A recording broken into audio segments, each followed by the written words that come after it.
Okay. Good afternoon, everybody. Welcome to this panel on tackling the classics, privilege or poisoned chalice. I'm Ros Schwartz, and I'm very pleased to introduce this distinguished panel. On my right, far right, is Sandra Smith, who you probably know as the translator of Irene Nemirovsky, but she's also published a recent translation of Camus' The Outsider, as well as The Necklace and Other Stories, Maupassant, new translations of Maupassant. Can you all hear me? Yeah? Next to Sandra is Rosamund Bartlett, distinguished translator from Russian, who has translated Tolstoy and Chekhov. And on my right,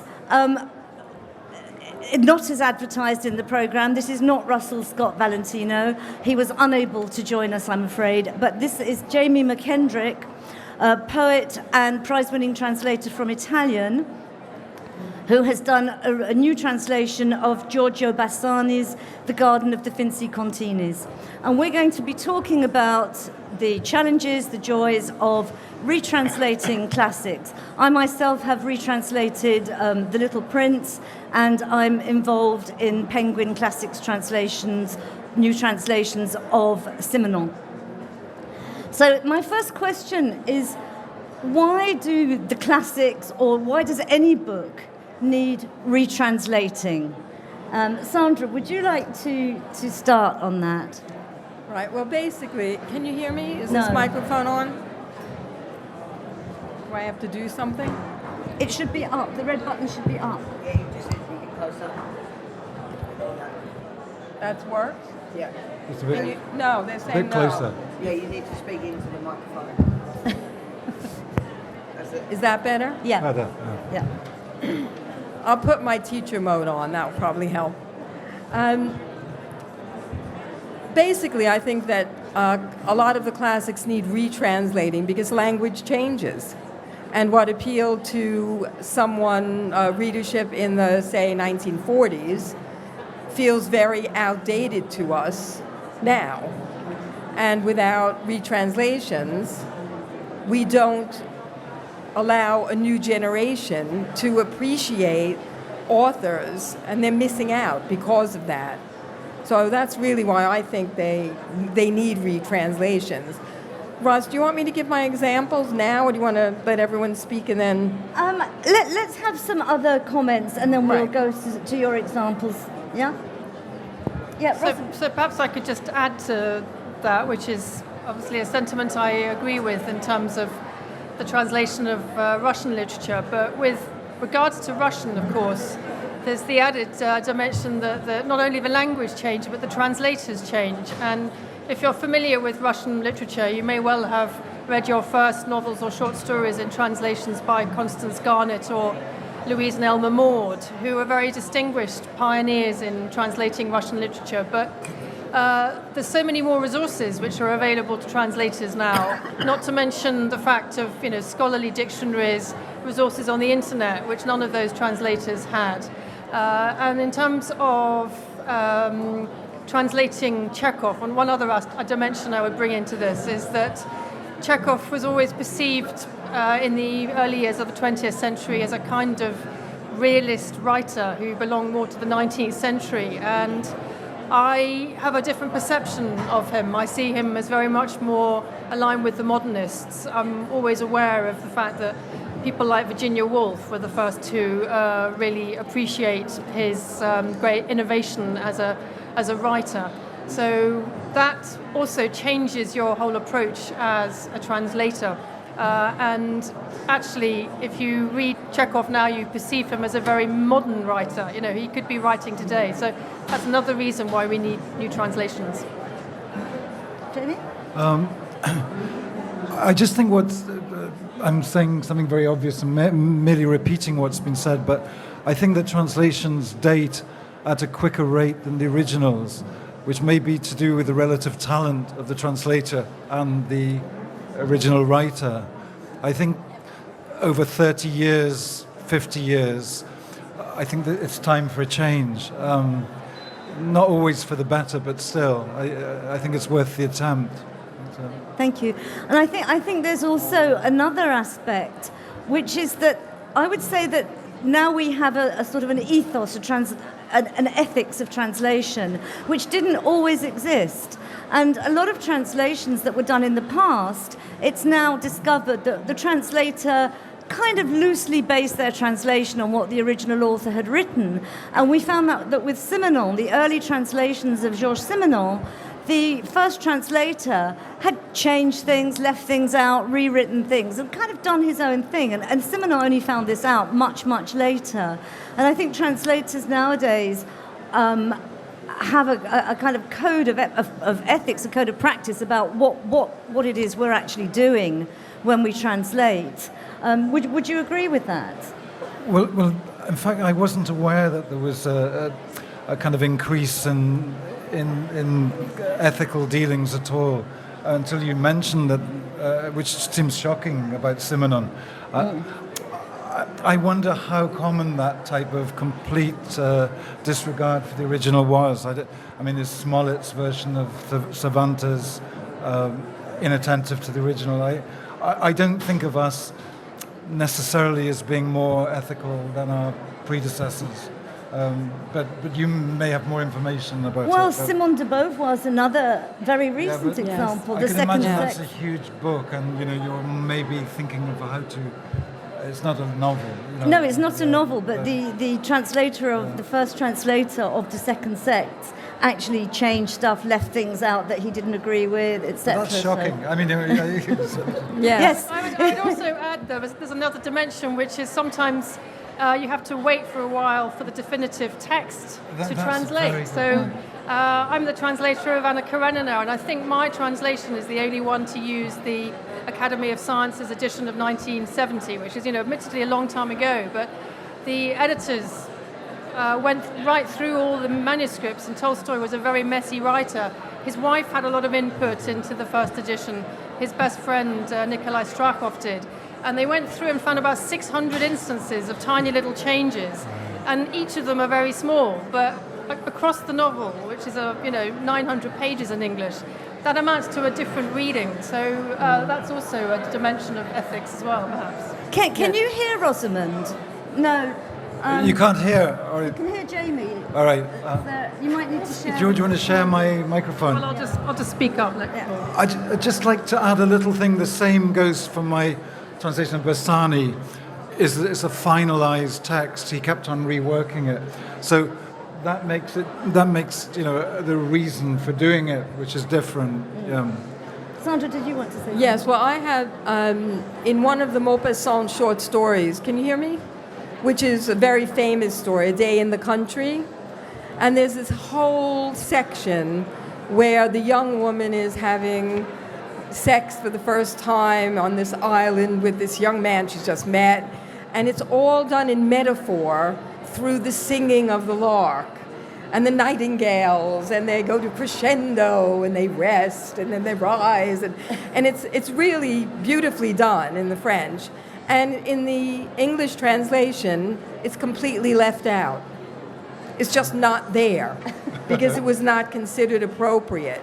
And I had the same experience when I translated Nemirovsky's David Golder. There had been a 1930s translation into English, but you weren't allowed to curse in 1930. And on the first page of the book is mailed.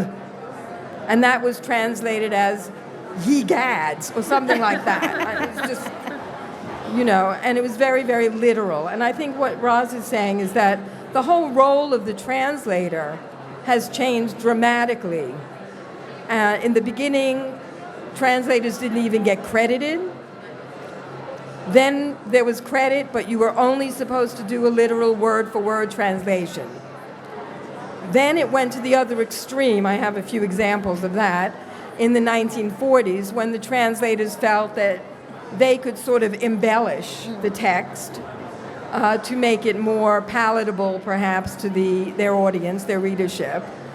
And then we came to a sort of equilibrium where the translator had to try to be, in that horrible famous quote, both beautiful and faithful. You all know that quote, right? Translations are like women. If they're beautiful, they aren't faithful. If they're faithful, they aren't beautiful. So you had to be both. You had to try to be both. And now I think there's more recognition that it's a creative writing art as well. We're taking something, it's like alchemy.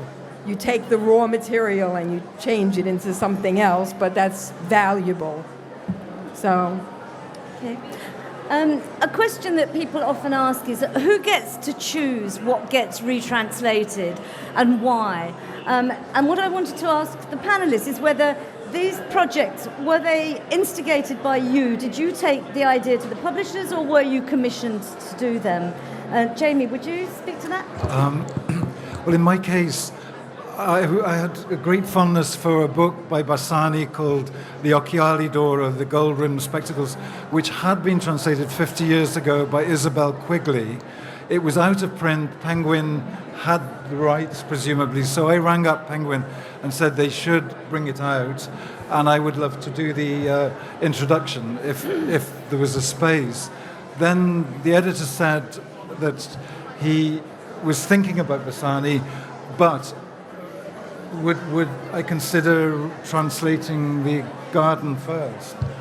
And I hadn't really been thinking of translating, but then I looked at the text. He asked me if he thought there was reason, and I thought in the end there was. There were 2 translations of Bassani extant and still on sale for The Garden. So then I started doing the whole lot. Was this before or after the film?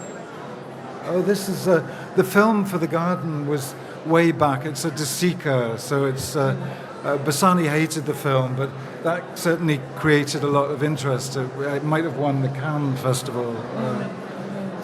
But Bassani just didn't like the film. De Sica's a great filmmaker, but it's not a good film in my view either. But, okay. Rosamund, what about you? Have you instigated projects? Can you talk? I have published an anthology of short stories by Chekhov, and in the 1990s I taught in America a course on Chekhov to students of Russian, but also to students of creative writing, and had to teach in English, and I found it increasingly frustrating, precisely because I saw the sort of musical qualities in Chekhov's writing, which I didn't feel had been reproduced in translation.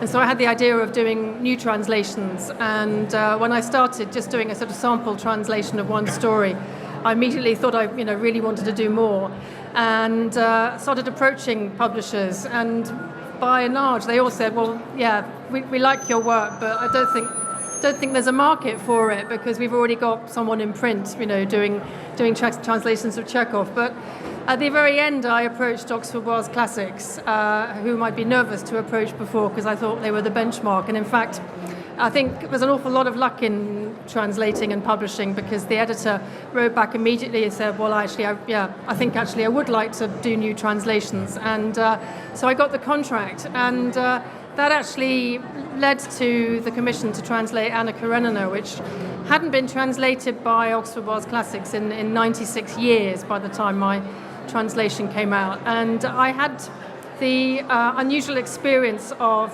simultaneously translating Chekhov's short stories along with writing his biography, and both were fundamental to each other. Both projects were sort of mutually beneficial. And so when I had the crazy idea of doing a biography of Tolstoy after writing the one of Chekhov, I thought, well, wouldn't it be great to translate some Tolstoy as well? And before I even got a chance to consider maybe a little story, my editor said at the launch of the Chekhov books, well, we're looking for new translations of some of the big Tolstoy works. Are you interested? And of course I said yes, and I wasn't planning to translate Anna Karenina, but that's what I ended up doing. And Sandra, you instigated the Camus, didn't you? Do you want to talk about why and give us some examples? Right. Well, I have sort of an experience in each category, because for the Maupassant, I was actually approached by Norton in New York and asked if I would be interested in doing a retranslation of an author, They had asked me to do some Montaigne, and I said very politely that the 17th century wasn't really my period, and if they had anything more modern, I would be very interested. So we had a meeting, and we settled on the Maupassant, because Maupassant is extremely well known in France and quite well known in England. But in America, Maupassant is really very underappreciated and not well known. And this is because probably all of the existing translations are very, very dated. So basically the publisher and I decided that together, but they did approach me. For the Camus, for L'Étranger, I actually had to put in a proposal to Penguin explaining in great detail with examples why I believed a new translation was necessary. And they were convinced. So you found what your proposal consisted of reading some of the existing translations.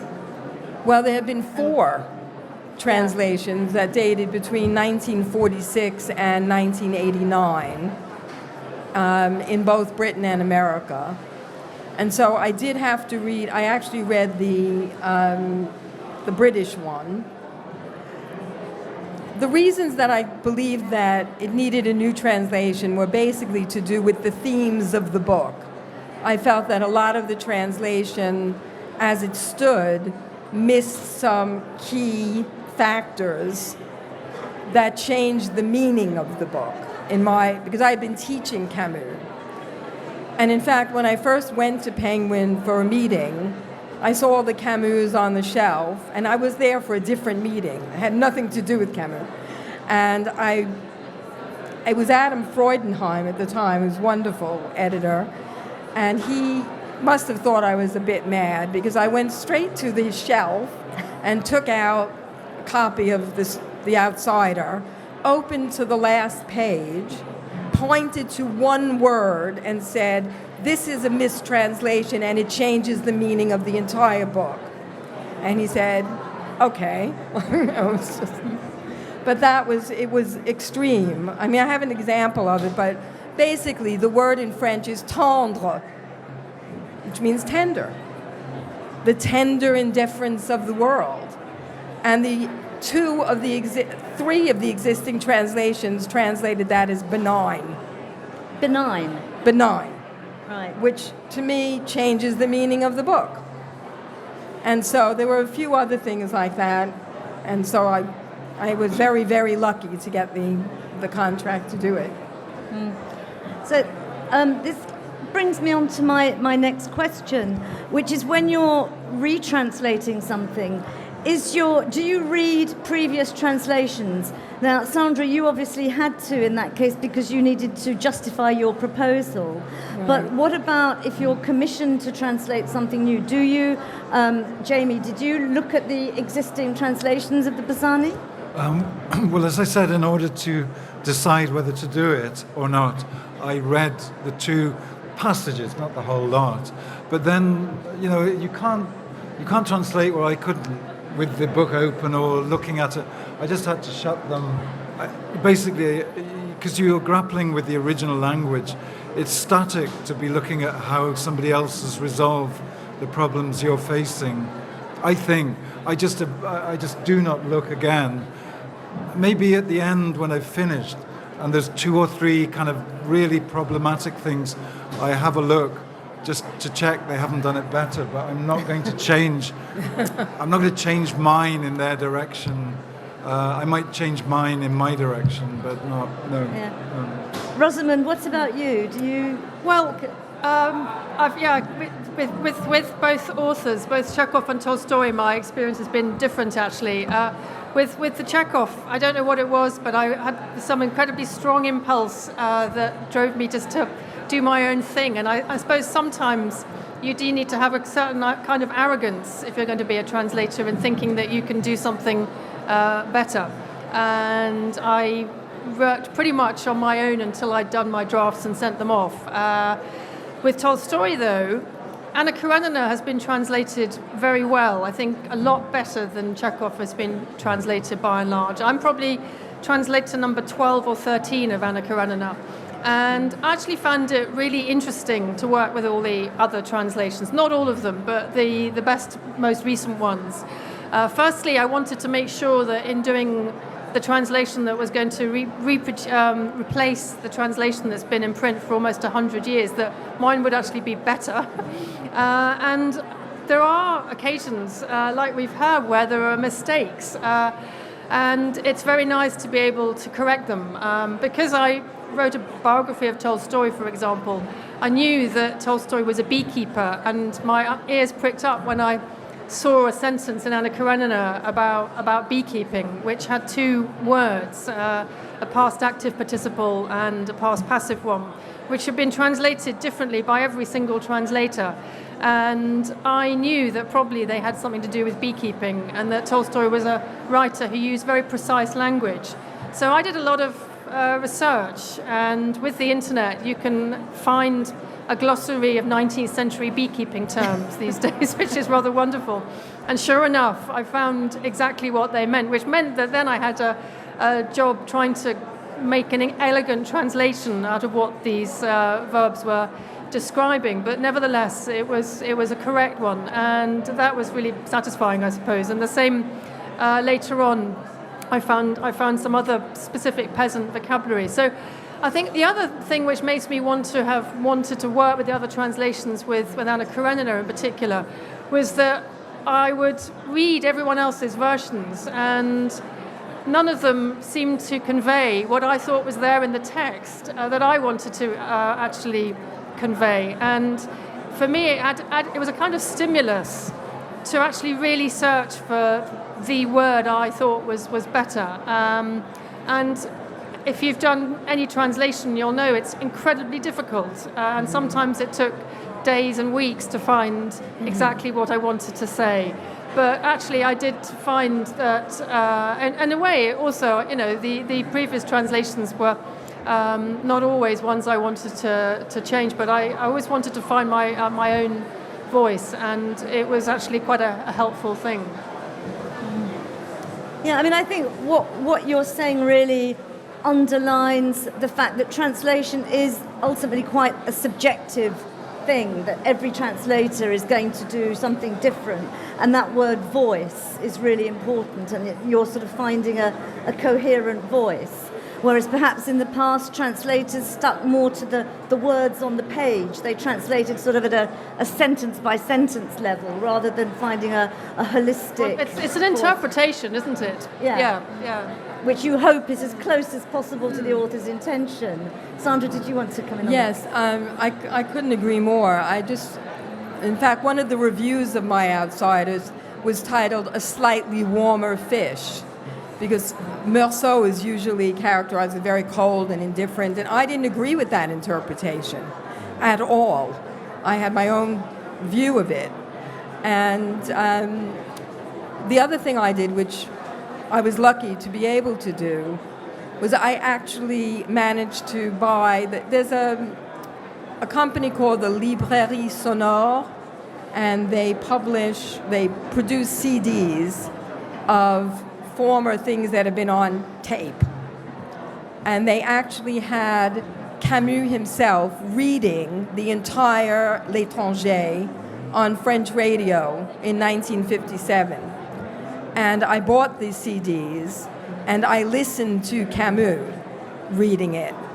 And then when I started the translation, I would do a chapter or so, and then put it aside, and listen to the tape and look at my English and alter the punctuation according to his intonation. So I felt that was as close as I could get to Camus himself without a seance at the point. So you actually altered Camus' punctuation? I didn't alter all of it.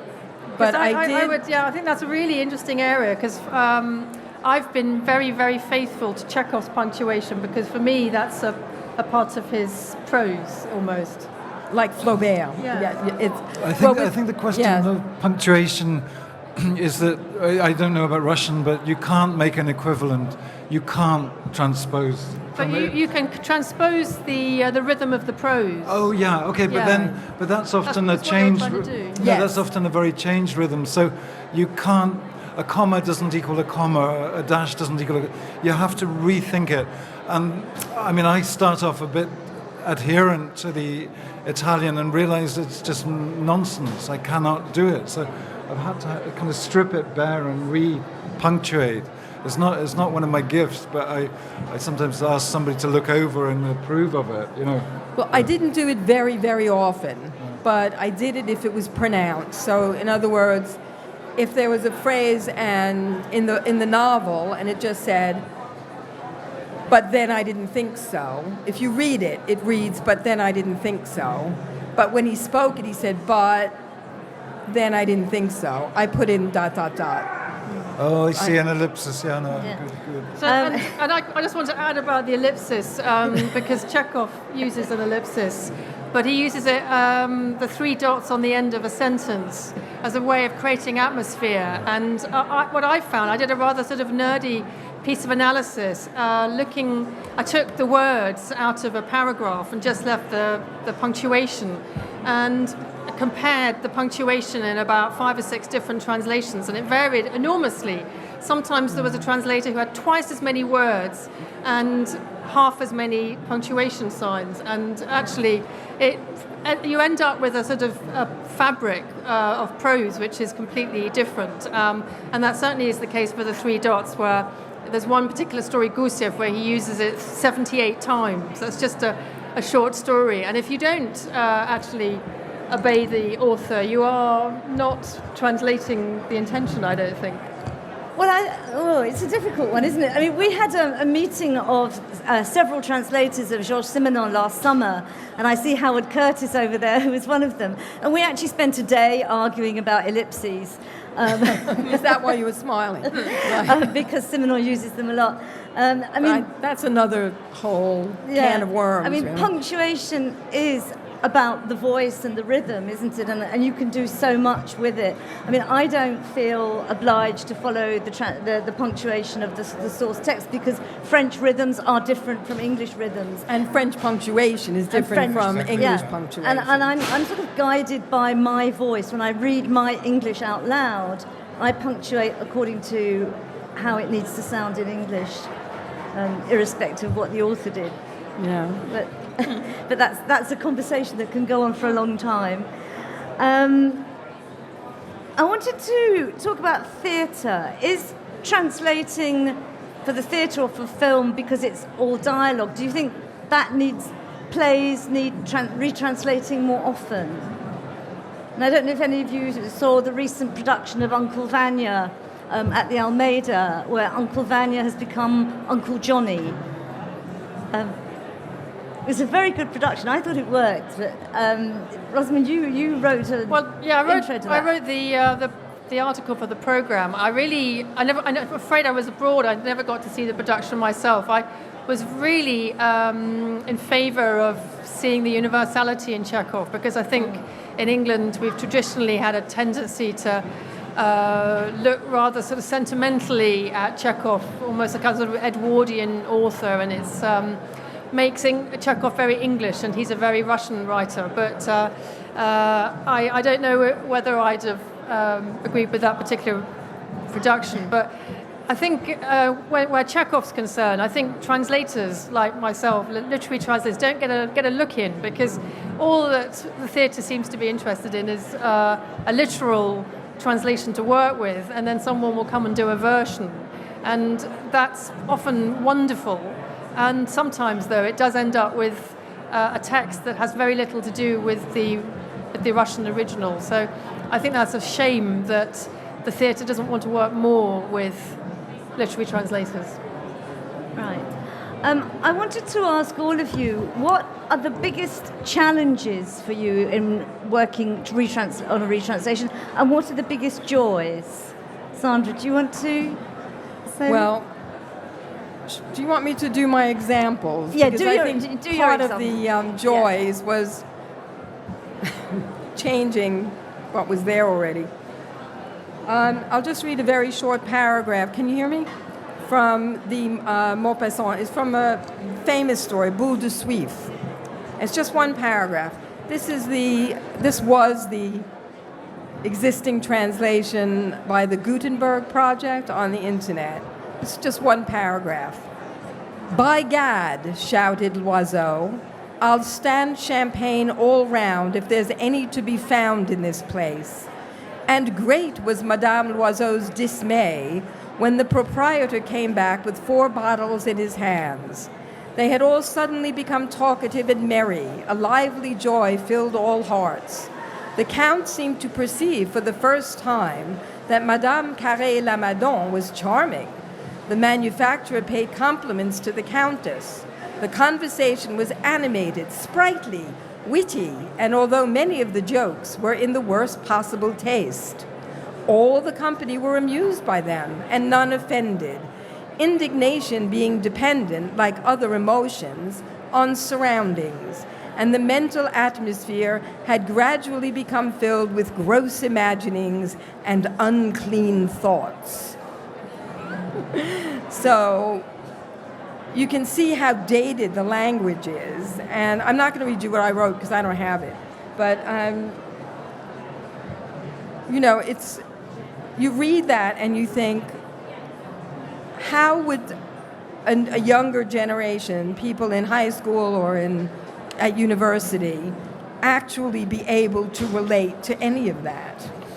And this is why when I had the most wonderful editor, Robert Weil. I don't know if some of you know him. Bob Weil. He's amazing. He let me choose, because Maupassant wrote 300 short stories, and I had to choose 30. And he let me choose the ones I wanted, and we discussed an approach. And this is why the book is called The Necklace and Other Stories, Maupassant for Modern Times, because we've updated the language and want to appeal to a modern audience. I mentioned that at a talk I was giving at Cambridge before I had actually started the project, that this was going to be our approach. And someone in the audience literally gasped. It was like, sacrilege, that I was going to update the language. And this is some people's attitude, that you have to keep it to the period. Of course, I tried to make it keep a bit of the 19th century style with just updated structure and language, etc. That's quite a tricky element, isn't it? I mean, I have a personal grievance. My first translation of The Garden, well, the first one I did of Bassani, was heavily attacked in the Chalice for, like I was some kind of mad modernizer. I mean, he may be right, but I tried to think my language was consonant. You know, I guess it's a bit more modern in a way, but it couldn't be too modern. So for him, bullshit was a disgraceful American import, whereas, you know, it's actually used at the time in America and in the 40s in Britain. So that question it's a very delicate question. If you start using modern slang, then you're having, I mean, that's what he thought I was doing, but I felt a bit aggrieved because I tried not to do that. I was quite careful with the thing. Well, the success or not, I think the idea of, it must get harder for the older. Tolstoy's harder than Bassani. Yes. And, you know, I imagine further back still is going to be very, very difficult. Like your Montaigne. I didn't do that. No, but I think the difficulty also, the challenge really was to update the language without being too modern, as you say. I mean, you know, I'm not going to put yo bro, or whatever in it. But you have to. But I'm not going to say ye gad either.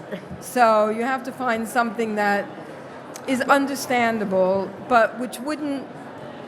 I don't know. I always use this sort of metaphor that you have to make the reader feel that they're in a foreign atmosphere, but without feeling an outcast or, you know, lost, or an outsider, for want of a better word. That you know, there's that balance between wanting to keep the feel of the French, the feel of the country, of the period, but still not having it alienating, you know, to the reader. So I think that was a big challenge. I mean, with the Camus, do you want me to give my examples? Yeah, come on, let's hear Okay, it. they're really interesting. I can't do both.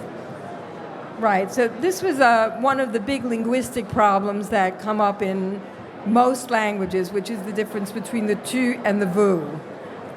And it's a passage where, if you know the outsider, Meursault has written a letter for this neighbor, Raymond, and Raymond is thanking him, and he changes, he switches from vous to tu in the French. I'll just read you very quickly the literal.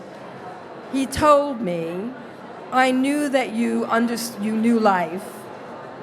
I noticed at first that he was tutoyer. He was using tu with me. It was only when he said, now you're a real pal, that it struck me. He repeated his sentence, and I said yes. It was all the same to me to be his friend, and he really seemed to want it. That's very literal, word for word.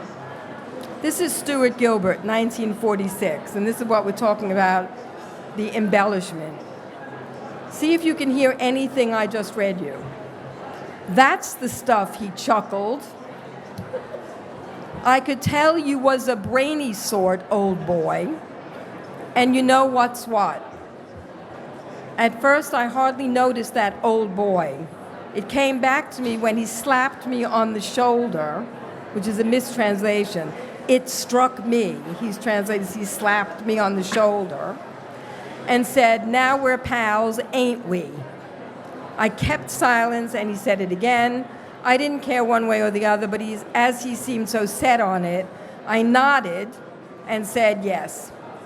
Now, half of that paragraph does not exist in the French. I can see the old boy.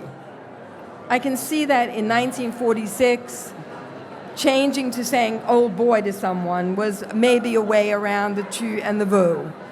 But it's just complete invention. And the whole book is like that. Can we hear your version of that paragraph? Maybe, hang on. I could tell you understood life, he said warmly.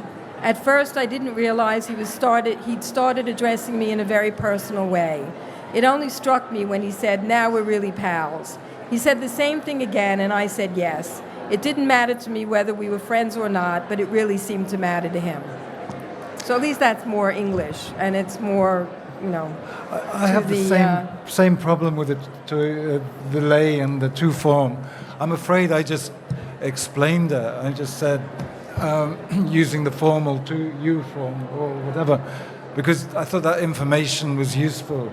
I don't think English people necessarily find it so hard to conceive that there's a different grammatical system. I mean, obviously, there are different ways you can approach it. Very different ways. Yeah. I mean, I've done it in different ways in other books. Yeah.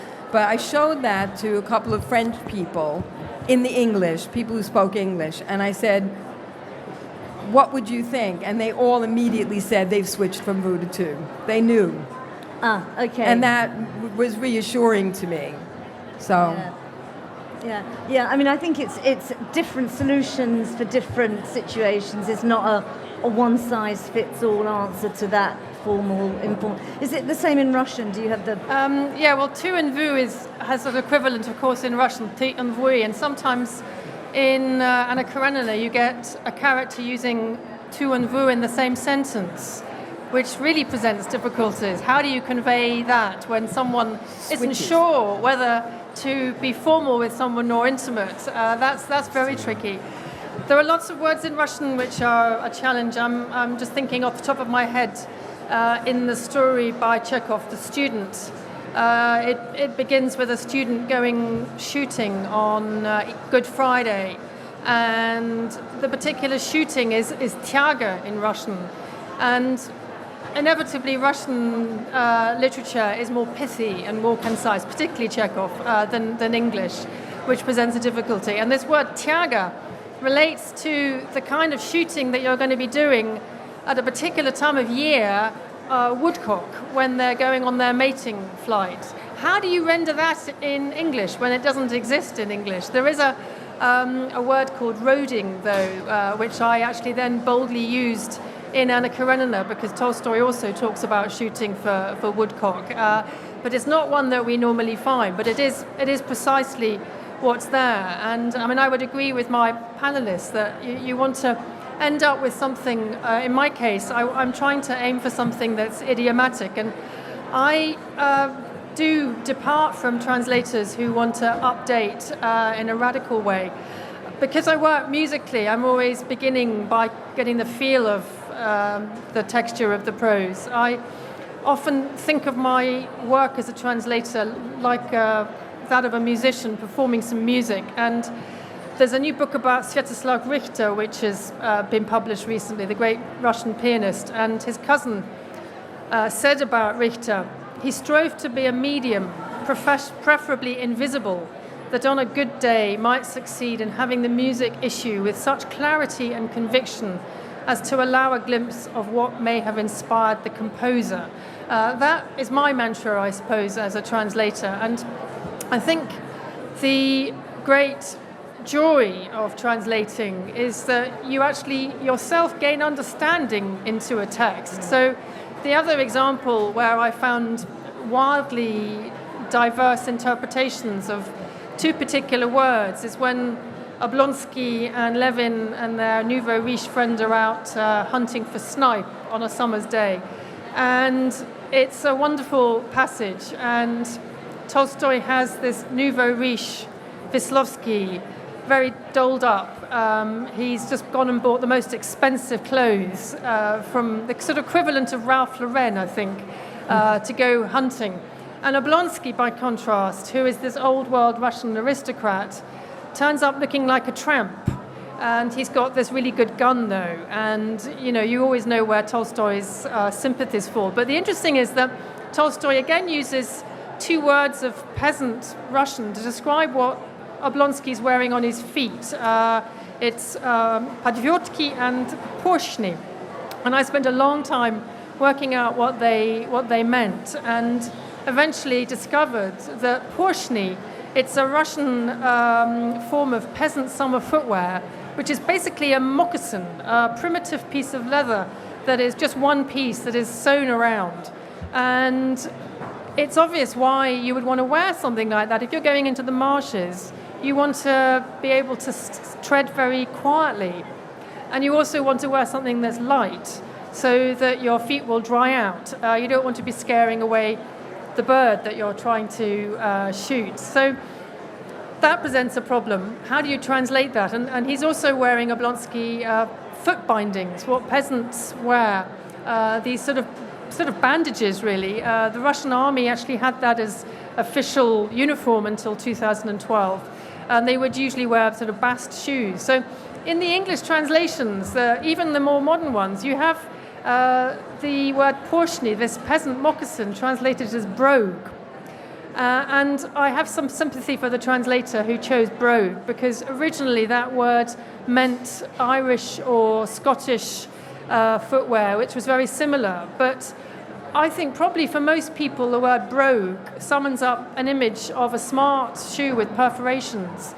And if you're trying to understand what Oblonsky's wearing, that's not very helpful. And nor is the word putty, which has sort of, a whiff of the Raj about it. So I made a translator's decision there to have, I think, summer peasant moccasins or something. Because obviously the word moccasin on its own too has connotations with Native America. So you have to be careful. But the joy, of course, comes from actually really being able to visualize Oblonsky then and being able to convey that on the page. Thank you. Jamie, for you, the challenges and the joys. I'm afraid I was going to start immediately talking about the miseries instead of the joys. But because I translate a lot of poetry and almost prefer to do it, it's just pleasure from the beginning to the end translating a poem. I mean, if it's frustrating, you do it badly, you chuck it away, start another one. But with a novel, you're committed to the long haul. It's only in the latter stages where you're starting to sharpen up and make it look better that I get anything like the equivalent pleasure. So if there's joy there, it's only literally at the end, the last 2 or 3 drafts of the book. But before then, it's arduous, uncomfortable, picking up heavy dictionaries just to check a word you already knew in the first place. And I've wasted 2 minutes finding and remembering the alphabet. It is not a form of work I would recommend to anyone, actually. Can I?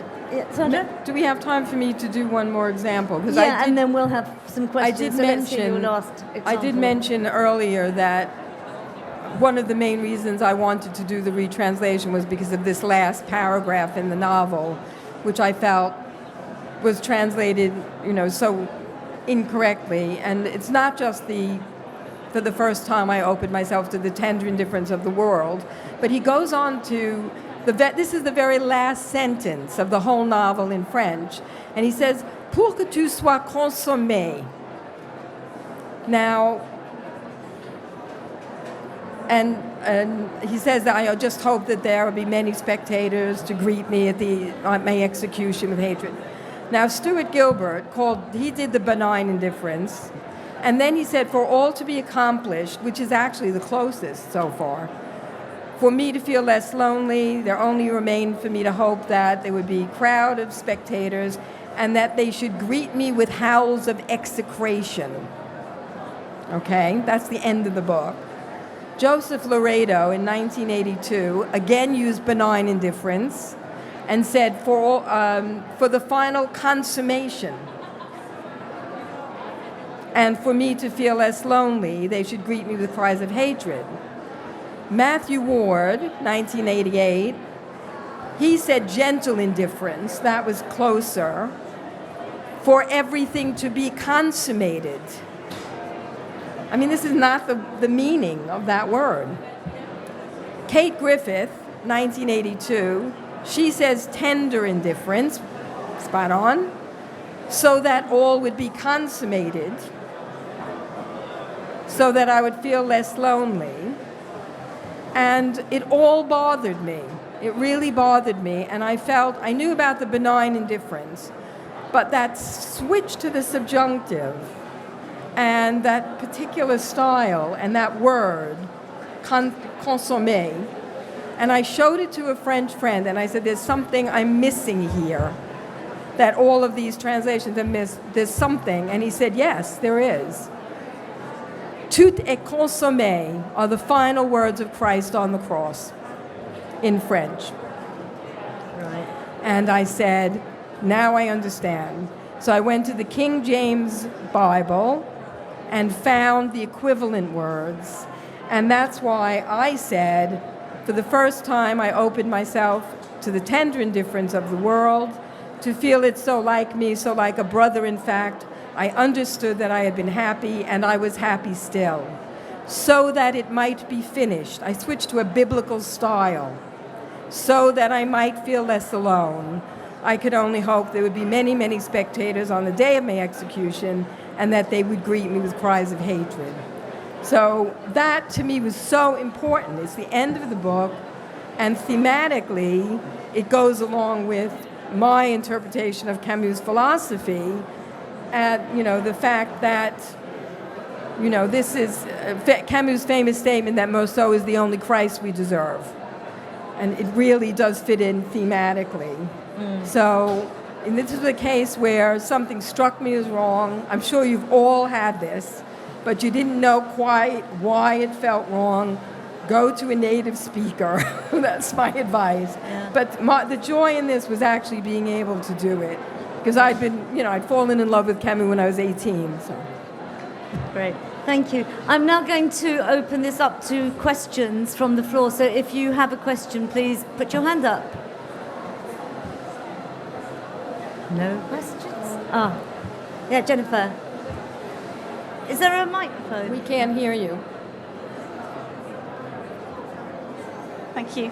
Can you hear me now? Yeah. Yes. Thanks so much. It was really interesting. I was very interested in your comments about various obscurities differently in all your texts. And I was just wondering what you do when you encounter something that would also be obscure for a reader of the original language. Do you try to create parallel exotic obscurity, or do you feel that you tend, even despite yourselves, to clarify a little bit? I'm not sure I can answer that, but there are 2 or 3 incredibly difficult sentences in Bassani, 1 or 2 which have historical references which are very, very specific that a contemporary Italian would not know, though they might be able to look it up on the Italian Wikipedia.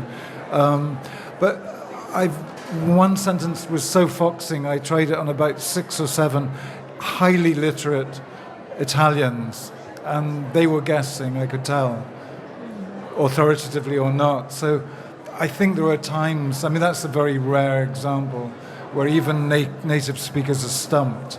But Bassani has this incredibly labyrinthine syntax, which is very difficult to bring across.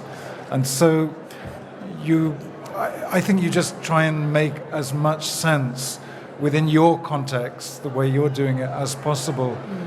I don't know if that is answering the question, but yeah. I would say with Russian, there are sometimes words which don't really have an equivalent meaning in English. And I'm thinking, for example, of a word like the zemstva, which was this sort of limited form of provincial self-government in Russia. That's a word you'd probably just transliterate. And the same for the word dacha. And I think that is one example of a rare example of where I would sort of want to update things, because I think that we tend to know what a dacha is now. It's become part of our English language. And, you come across words like that, which you can actually be confident about just leaving as they are in the transliteration. Well, I think sometimes you have to spell it out. And sometimes, I came across one example in David Golder, not David Golder, Le Bal, where they're having a ball and the woman tells the butler to go out because they've run out of something, X. Couldn't find it in any dictionary, never heard of the word, asked my French friend, no idea. So she asked her mother, who was about 75 at the time, and her mother knew immediately. It was the brand name of a pretzel. So I just put pretzel. But, it's as if someone would write today, oh, he handed me a Kleenex. In 100 years, maybe there won't be Kleenex. So you will have to spell it out then. But I think sometimes, one little cheat thing I did was for Snow and Autumn, which takes place in Russia. And it's about a family who has to flee to Paris during the revolution. There were certain terms that I just had to explain. And in another book, the French used the word paysan. And it doesn't mean a peasant. We can't use the word peasant. It means someone who lives in the country, basically.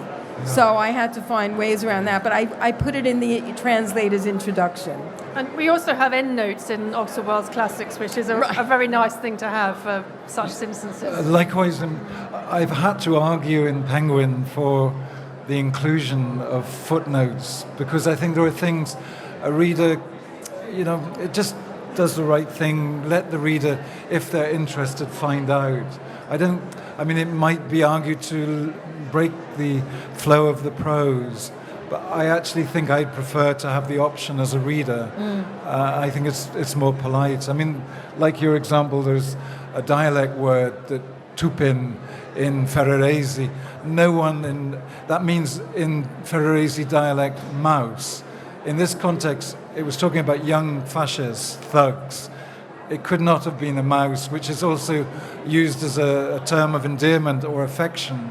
So I had to work out what Tupin meant in the 1930s, which was referring to particularly brutal adolescents who are in the fascist squads. So that word is lost, for Italians, but they could at least guess it where we couldn't. So I think it's just a question there of helping your reader, really. Thank But you. there's also a cult. Should I take another question? There's also a very quick cultural thing. When I was doing Suite Française, there were notes at the back and there were footnotes. And the British footnote, I had to add footnotes for the American version because all of the French knew what milice was, and most English people might know what the milice was, but no one in America would know it. So I had to put that this was the French equivalent of the SS. So sometimes there are cultural things that need explaining. There was another question over here. Yeah. Wait for the microphone, please. Hi. I just wanted to go back to something you said about using the word bullshit in your translation, and in that you got a bit of backlash for that because it was more of a modern term, but it really wasn't. So my question, I guess, is what do you do with terms that are not perceived to be of the time in which the original is written, but they actually are? So how do you deal with maybe an editor who wants to use egad instead of something else, where the more modern term was actually used in that time? So maybe strategies or, yeah. If you're talking about a kind of perception, okay. Well, for example, bullshit had been current in America since the First World War, practically. It was rare in England in 1940. The Bassani is set in 1939. So if you were to be absolutely scrupulous and you thought you were writing merely for an English audience, which I don't, then bullshit would be a bit of a dodgy choice. But Bassani, Bassani's vocabulary is such a mishmash. He puts German, French, dialect. 4 different dialects are in Il Giardino. Jewish dialect from Venice, Ferrarese, some from the country. He has no notion, like my critic has, of some kind of linguistic purity. In fact, 2 of the characters speak a language that they invent called Finsi Continico. It's a kind of weird slang. So Bassani glorifies in slang. Pedants are just waiting to jump on your back and hit you for it. So I think there's more latitude, because it's not about the one word, it's always about the phrase, it's always about the sentence, it's always about the paragraph. It's actually the sound you make has to have an equivalent.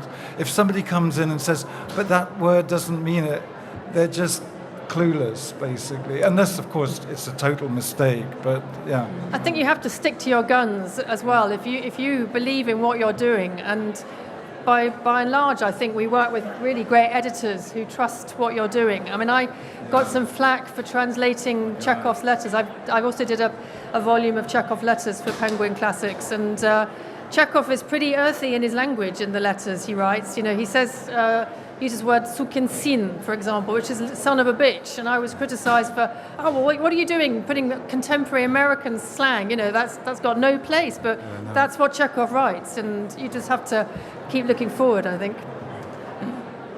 We've got time for another couple of questions. Are there any more questions? Yeah. Microphone here, please. Hi, do you feel at all intimidated by previous translations? No. Encouraged might be the word. No.